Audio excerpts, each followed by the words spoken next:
The New York Times has lost the remainder of its credibility, and SNL, not that it had credibility to begin with, it's siding with woke cancel culture, so that should be it for you with them as well. Today it's the No Things Considered podcast. My name is Tim Young. If you haven't followed me before, you probably are seeing this through my social media at Tim Runs His Mouth / Tim Young Comedian on Facebook. All of the things. You can find me all over the place. I contribute to Fox 5 here in DC. I fill in on Sirius XM. Sometimes I write for the Washington Times. There's all sorts of things that I do. Enough about me. Let's talk about all of the things in the news. And by all the things, it's just two things. One is this Brett Kavanaugh story. As if it wasn't insane enough when he was nominated to be a Supreme Court justice. He was accused of all sorts of sexual things with no corroborating witnesses, no corroborating evidence, just something happened 30 years ago. That's what Christine Blasey Ford's thing was. And look, I'm not going to discount what she said. I think something did happen to her. Let's not talk about that. Let's skip right to Michael Avenatti. Michael Avenatti, of course, when he was doing his stuff. And by the way, when I say something happened to her, it wasn't from him, but Kavanaugh, I think someone else did something to her. The Avenatti stuff with the gang rape parties that a college girl claims she went to and was gang raped at multiple times, and the most unbelievable, Michael Avenatti was watching porn one night and came up with a story concept. That was insane. So let's take it to where we are now with a book that was released this week, and I don't even know the name of the book. You're gonna hear me using my computer. Kavanaugh book name. Is it no? Justice on Trial? No. There's all sorts of books. I mean, apparently the Kavanaugh was who you needed to cash in on. Who is the new book? Deborah. The Education of Brett Kavanaugh. There we go. The Education of Brett Kavanaugh. Because everybody cashed in on the Brett Kavanaugh thing, so everybody knows. They were just writing books. Who knows? Who knows what they were doing there? Anyway, listen. This Brett Kavanaugh book accuses him of forcing his penis into a girl's hand or some I'm trying not to swear on my podcast, but I will. Some bullshit that they say that he did. Put his penis in some woman's hand, whatever, blah, blah, blah, blah, blah. So they're running with this story. The New York Times runs with this story. They're like, oh my God, smoking gun. We finally got him. Here we go. As if where was this person at during his nomination for the Supreme Court? They saved it for a book, guys. Wasn't good enough to keep him off the Supreme Court. We saved it for a book that you can buy, right? Well, there's a reason they didn't save it for the nomination and the nominating process. It's not real. And no one read the book. None of the presidential candidates read the book. All the presidential candidates came out and they said that he should be impeached. He should be thrown off the court. This is all the worst. All the Democrats, the chorus, they're ready to cancel Brett Kavanaugh. We finally got him. We finally got the smoking gun. This is it. We got him. It's over. Brett Kavanaugh's over. And then one person actually read the book. And I believe this when these books come out, probably 5 people total read the entire book. And the one person who reads it is Molly Hemingway. God bless her. It was her anniversary on Sunday. It's her anniversary. I don't know what, I hope they did something for their anniversary other than her sit around and read her book. But she sits around and reads the book.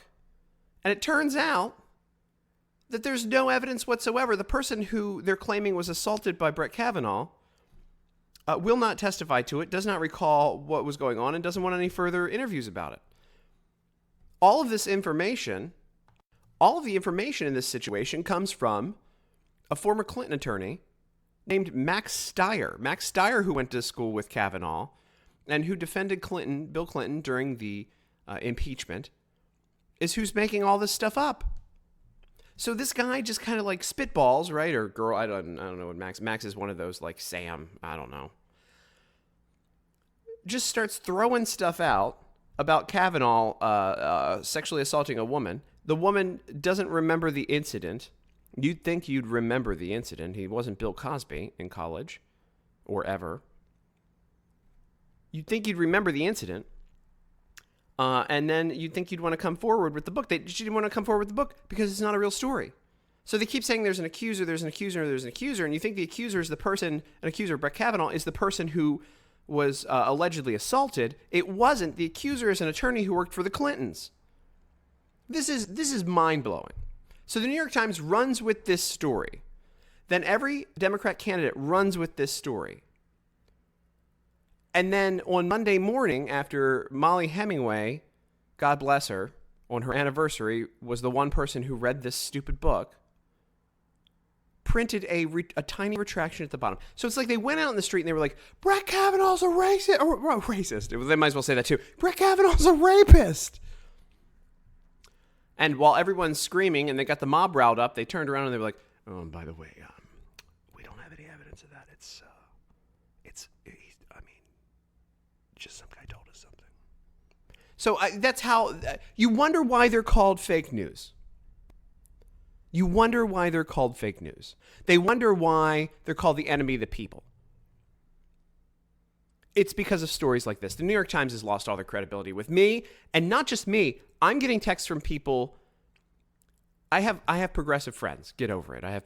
We can all get along. We can all have completely different opinions on politics, and I have progressive friends, and they talk to me, and we talk regularly, and we talk about politics. We have very casual, civil, because everybody in America basically is civil, except for the people we're going to talk about in the next segment, conversation on politics.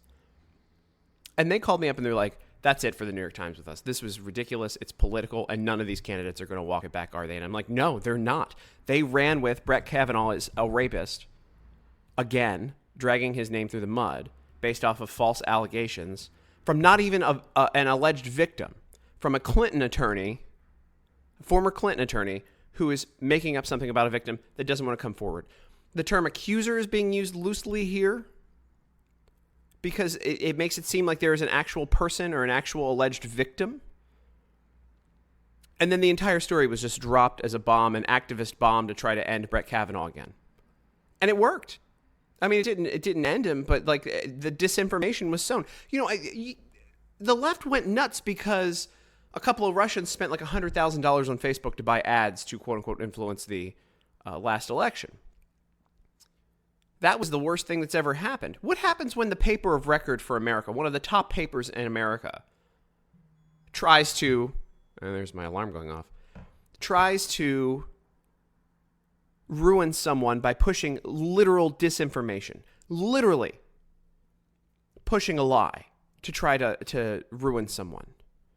We all lost it when there was $100,000 or $120,000 of ads on the left there. They lost their minds. That's what cost Hillary Clinton the election. Remember, $120,000 of ads. What happens when the number one newspaper in America pushes a fake story? Oh, we ignore it, right? It's over. Oh, whatever. They updated it. Do you see a difference there? It's a double standard. Why should anyone trust that paper? Why should anyone trust CNN for running with that story? Why should anyone trust MSNBC for running with that story? Although I give MSNBC more credit than CNN, because Joe Scarborough, who is no fan of Brett Kavanaugh or Donald Trump, actually said this was too far. You know you lost it when you lost Joe Scarborough. It was terrible. This is terrible. What's been going on with Kavanaugh from the beginning is terrible. Remember, he was going to be confirmed, and then they had it really seemed like it was a contingency plan to me. That Dianne Feinstein, that someone had come forward after he had been investigated. He had background checks on him, I think, 3 times already before by the FBI. Dianne Feinstein came forward with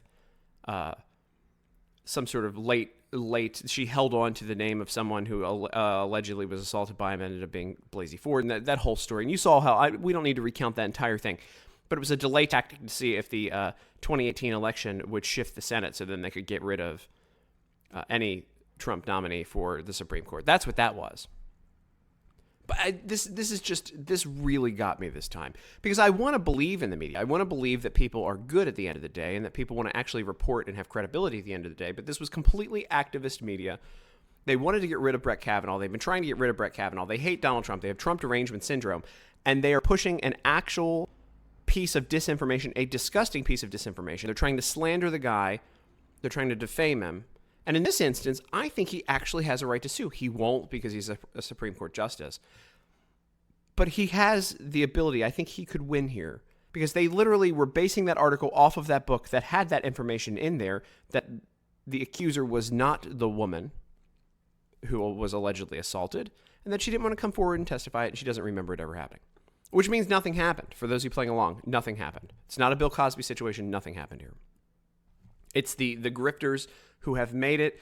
Listen, there are on the right. If somebody's a conspiracy theorist or they push stupid things, they don't have the platforms that the left do. So the lefties who are crazy get good platforms and therefore get more credibility automatically. If the right had something equivalent, there would be it would be there, and they'd stick around longer, and people would give more weight to crazy things that come out of the right. But the left, they have larger brand names that get pushed around, and they have more social media presence than a lot of the people on the right, and therefore the crazy stuff that they say holds weight, as opposed to where on the right the crazy stuff that people on the right say does not. All of that aside, let's talk about this other story.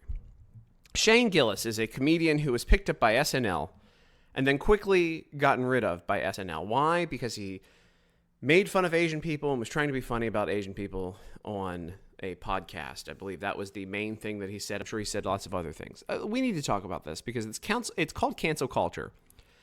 When somebody starts to get successful, some effing loser sits in their parents' basement and goes through everything that they've ever done in their lives. Dave Chappelle covered this in his special. Everything they've ever done in their lives. And the one time they say something, or the couple of times they say something that might be offensive to woke people, they throw it out on the internet. And the internet mob shows up. God knows how big or how small it is. It's probably very small. Of all these other people who are not successful in their lives and have to go be baristas. Not that I'm saying baristas aren't successful, blah, blah, blah, but they're being baristas, getting jealous of people who are on television. So they go digging around for things as much as they can and see if they can't eliminate this person's dream. So that's what they did with Shane Gillis. So he did a podcast where he made fun of Asian people, did, the stupid accent, mispronounced noodles, did all sorts of dumb stuff, right? And it's dumb, whatever, it's stupid. But here's the thing. He's a comedian.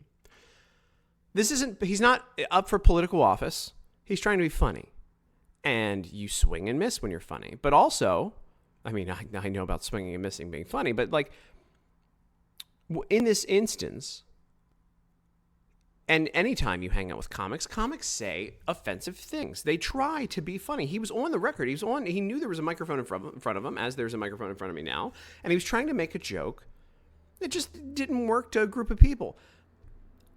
It was, sure, if people want to say, oh, it's racist, it's terrible. Yes, if you're not trying to be funny, it is racist. But he was trying to be funny, and it crashed and burned to a group of people. And it was woke people.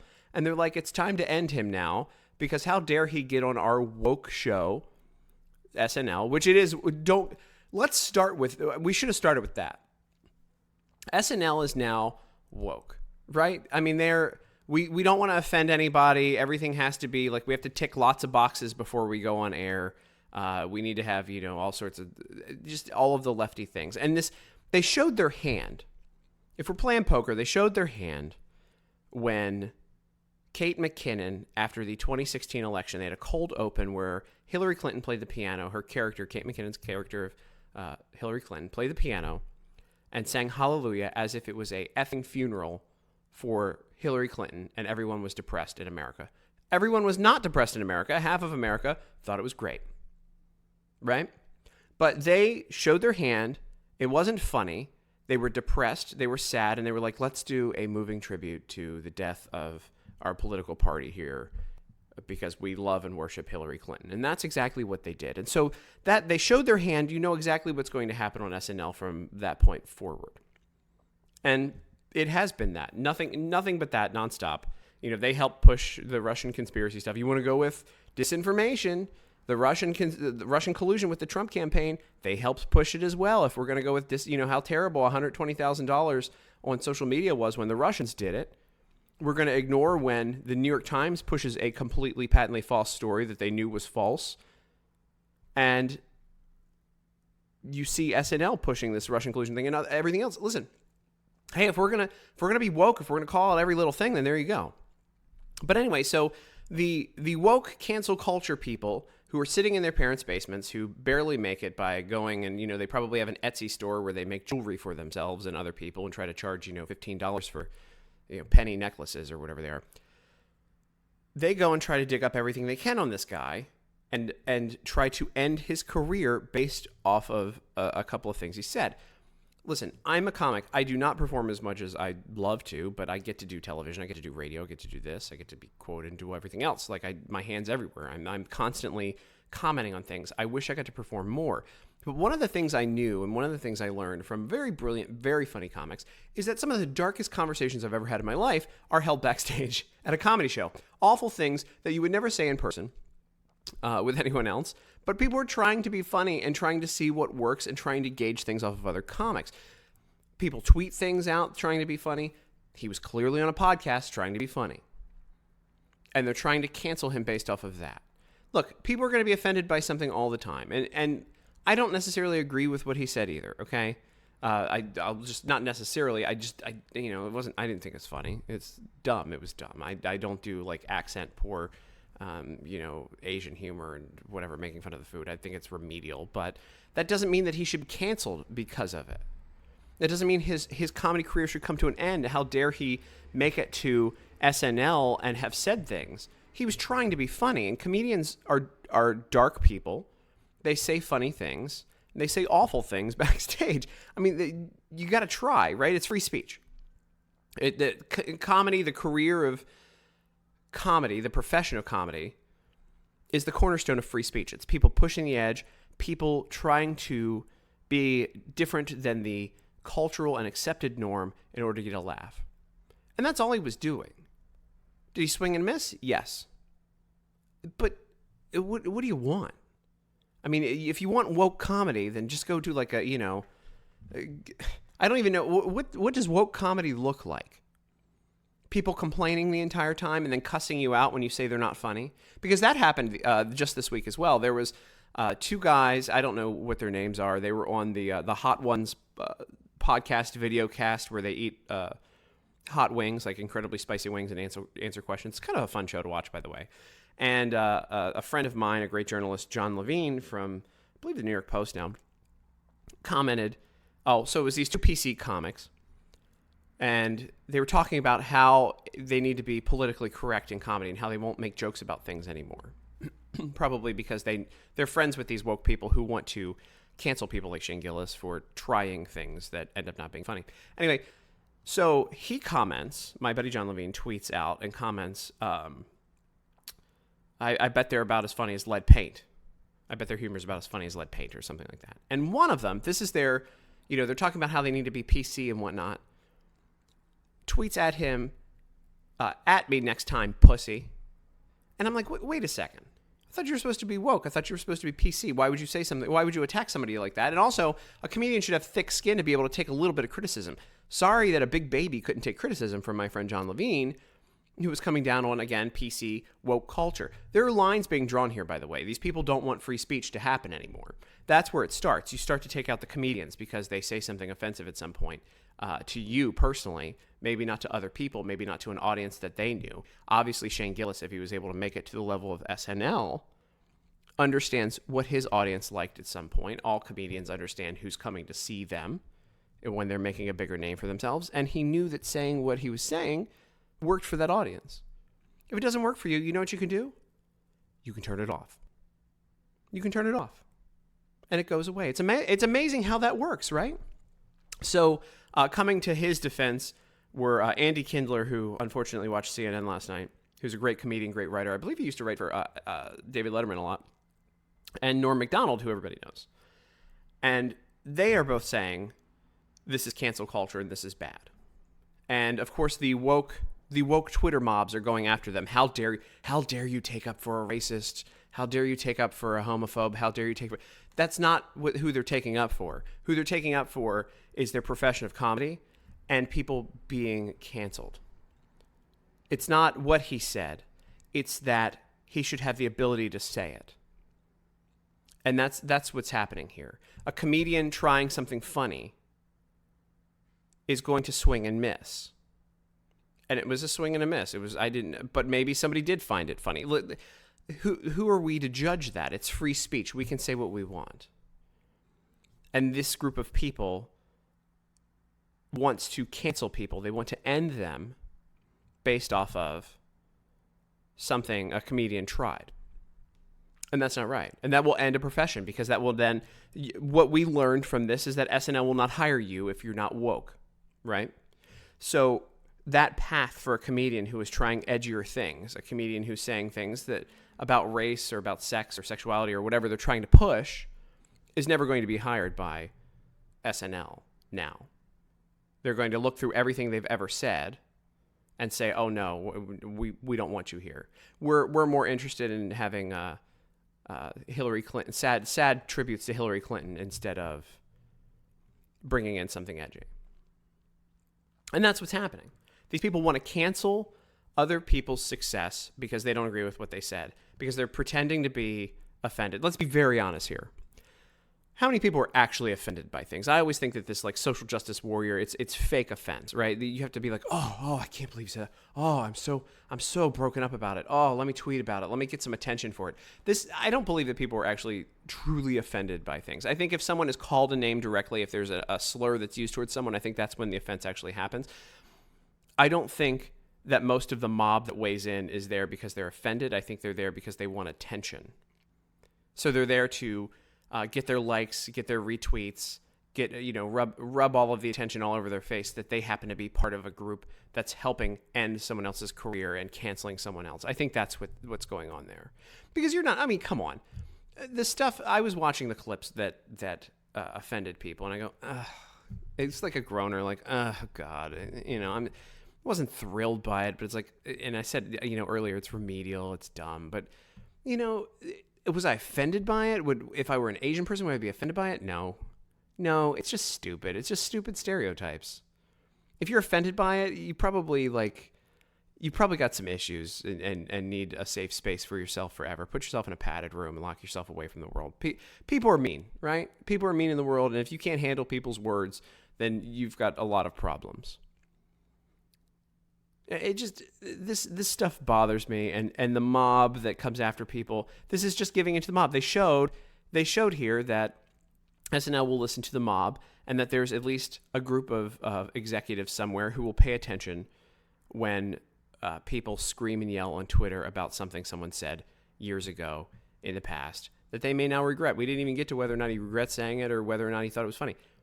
And it wouldn't matter anyway. Because nothing's enough to appease the mob. You'll never make them happy. You move a little bit, they'll move the line more. It'll be something else. Oh, it's not good enough, blah, blah, blah, blah. He's got to do this. Literally, they could be like, well, it'll be fine if we tar and feather you one day after you apologize. And he goes and gets tarred and feathered and be like, you know what, we're still offended by it. You need to do something else. Keep dancing.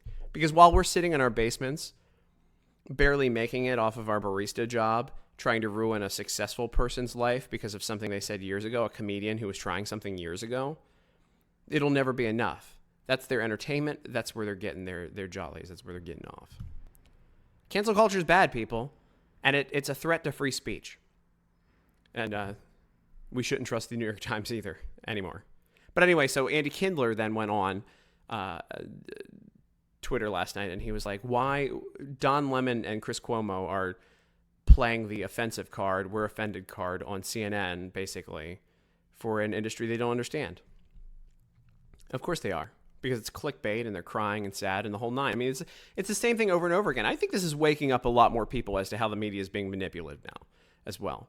And I think that's a good thing. I think people should be paying attention.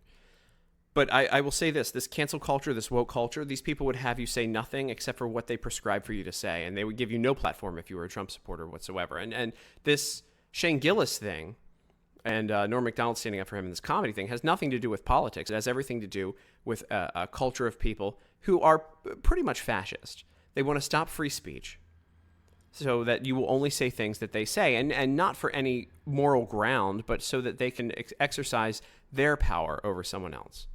It's comedy. It's free speech. People screw up. People make mistakes. Get over it. Dave Chappelle said that at the very beginning of his special. He led with this. About how everybody in the audience is going to dig through everything they can and they want to ruin everything in your life just based off of something you said in the past. It's ridiculous. It has to end, and you got to take a stand against it. And I'm glad Norm Macdonald and Andy Kindler are too. Look, people are going to say stuff you disagree with. People are going to say things that offend people. Those people who are offended don't have to listen. They don't have to listen. They don't have to watch. They also don't have to ruin someone's life every time they're offended. It's stupid. That's it for the No Things Considered podcast today, guys. I want to thank you for listening. My name is Tim Young. You can follow me at Tim Runs His Mouth. You can go to facebook.com/TimYoungComedian. But please, if you like the podcast, like, subscribe, share it with your friends. I'm very excited to keep doing these for you. We haven't done any sponsorships yet, but if you want to sponsor, you can happily sponsor, especially if you're a bourbon company, because I have a problem with bourbon. And when I say I have a problem with bourbon, it was a collection, and now it's borderline hoarding because I have so many different bottles of bourbon. It's awesome. And I might start incorporating that into the show, but I am taping this in the morning, and I'm not a morning drinker. So that's a thing. I want to thank you guys for listening. Like, share, subscribe. That's all I got. Till next time. See you later.